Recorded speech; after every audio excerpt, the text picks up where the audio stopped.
Okay, in this short podcast, I want to talk about a very significant phenomenon in the North before the Civil War.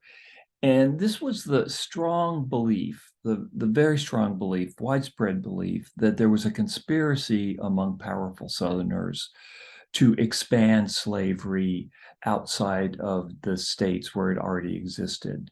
Not only to expand slavery into the new states captured from Mexico, especially California, that's the key state here, but also to expand slavery into the northern reaches of the Louisiana Purchase territory, which supposedly slavery had been stopped from expanding there by the Missouri Compromise line, but there was paranoia about that, justifiably so, as you'll see. And there was also a belief that the slave power wanted to expand slavery into places like Maine and New York and Ohio, where it had already been outlawed. So this is called the slave power conspiracy. And as you know, we live in a period where conspiracies are everywhere. So, it's not a surprise that Americans embrace conspiracies. But if you look at it from the point of white Northerners, they kind of have a point because, as I talked about in an earlier podcast, most presidents have been either slave owners or pro-slavery up until 1860. Two-thirds of the Supreme Court were slave owners. Congress was different, especially because of the growing population in northern states where there wasn't slavery. So what you have in the North, and this is really important to understanding why the two sections are separating from the point of view of Northerners, is this growing belief in this conspiracy among powerful Southerners to expand slavery not only into new territories, but into territories in states where slavery had already been declared illegal. And that the slave power had to be defeated in order to protect the heritage of opportunity and economic independence for white Americans. And this is going to be one of the key ideas that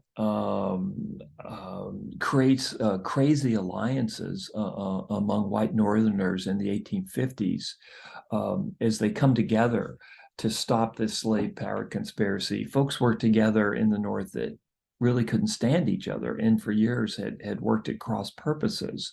But this idea of a slave power conspiracy was one of the driving forces among many Northerners, and many Northerners took it as just a matter of faith that powerful Southerners were trying to subvert the Constitution. They were trying to extend slavery throughout the United States.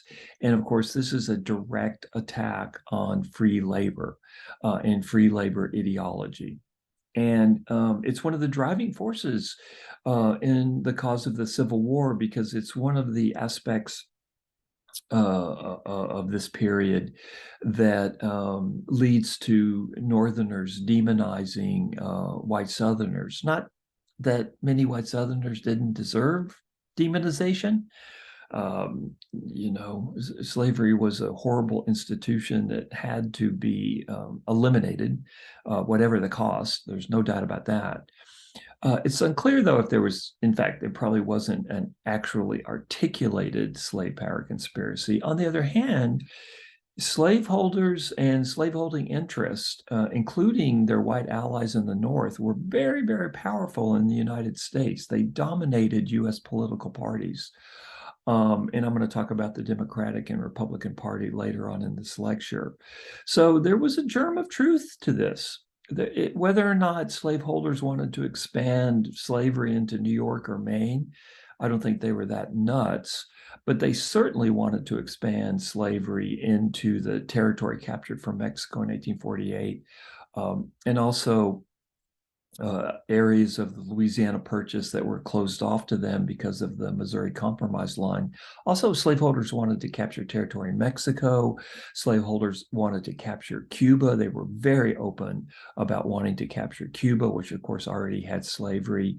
And slaveholders were also interested in capturing parts of Central America as well. So there's no doubt that there was an expansionist ideology among slaveholders in the South. So this idea of a slaveholder conspiracy, this idea of this was very much part of the rhetoric and the belief of many white Northerners during the 1850s.